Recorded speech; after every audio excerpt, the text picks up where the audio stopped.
যদি x plus one by x সমান one হয় তবে x square plus three x plus one by x square plus seven x plus ওয়ানের মান কত? তো এখানে এই এক্স যেরকম নিচে আছে থাকবে, মানে লসাগু এটাই হবে।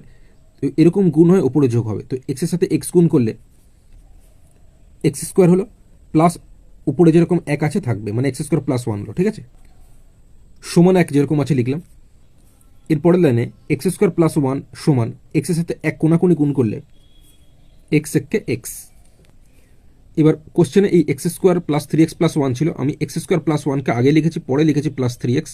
নিচেও তাই x square plus seven x plus one ছিল, এক্স স্কোয়ার প্লাস ওয়ানকে আমি আগে লিখেছি, পরে লিখেছি প্লাস সেভেন এক্স। এটার একটাই কারণ, যেহেতু এক্স স্কোয়ার প্লাস ওয়ানের মান আমরা এক্স জানি, তাই এক্স স্কোয়ার প্লাস ওয়ানের জায়গায় আমি এক্স বসাতে পারবো। তো সেই মতো এক্স স্কোয়ার প্লাস ওয়ানের জায়গায় এক্স আমি বসিয়ে দিয়েছি, প্লাস থ্রি এক্স যেরকম আছে লিখলাম। নিচেও তাই এক্স স্কোয়ার প্লাস ওয়ানের জায়গায় এক্স বসিয়ে দিয়েছি, প্লাস সেভেন এক্স যেরকম আছে লিখলাম। এখানে একটা এক্সের সাথে তিনটে এক্স যোগ করলে চারটে এক্স মানে ফোর এক্স হচ্ছে। নিচে একটা এক্সের সাথে সাতটা এক্স যোগ করলে এইট এক্স হচ্ছে। ওপর নিচ এক্স এক্স কেটে দিয়েছি।